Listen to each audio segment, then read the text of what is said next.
One of the youngest artists influenced by these pictures was Rob Bottin, who won an Academy Award for his work on Total Recall. Actually, I was a big fan of monster movies since I was 7, and I always wondered who were these guys that made these creatures. So I actually started reading comic books and going to the library and trying to look up the history of makeup. So actually in one comic book I found out that there were a couple of guys that were still alive, one of which was Dick Smith, who did The Exorcist. And I was a really big fan of his, you know. So then they ran an article on his protege, who was Rick Baker. And, you know, I sent Rick a picture that I had drawn when I was a kid in exchange for his autograph. And Rick saw this picture and he said, "I don't believe that a 14-year-old kid can draw like this." So he had me brought out to his studio in North Hollywood, and he asked me if I wanted to work for him.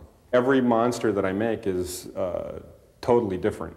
I really just like to imagine things. You know, I'm a big daydreamer. It's rare that you'll actually see me. You know, people always say, "God, you know, it's great what you do for a living. You know, you just sit there and you think." You know, like, and that's what I do. You know, I just sit there and like I start daydreaming and thinking this stuff, and much like a writer, you know, would write. You know, you face the blank page. I sit and I think, well, let's see, what's this going to be like and why? You know. One of Rob's most original designs was for the cyborg in RoboCop. The RoboCop suit evolved into a stylized human form, which took about 8 months to finalize. Total Recall, of course, you know, was a really, really neat opportunity, again, because I got to work with Paul Verhoeven, the guy that directed RoboCop. And Paul, you know, again said, "Do whatever you want," you know.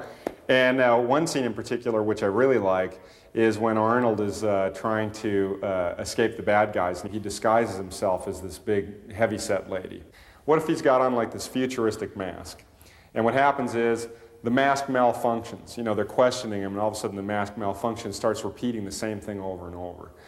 And then all of a sudden the head opens up like, you know, Venetian blinds, you know, boom, boom, boom, and reveals Arnold like da-da-da-da-da-da-da. Paul says, "Well, can you do this?" You know, like that. And I said, "Well, I don't know how to do it, but I mean, wouldn't that be neat? Would you like that?" And he goes, "Oh, certainly, this would be great." So he said, "Do it." So that's in the movie, and then, you know, that movie was the first time I won an Academy Award for my special effects. Another way creature creators bring movie monsters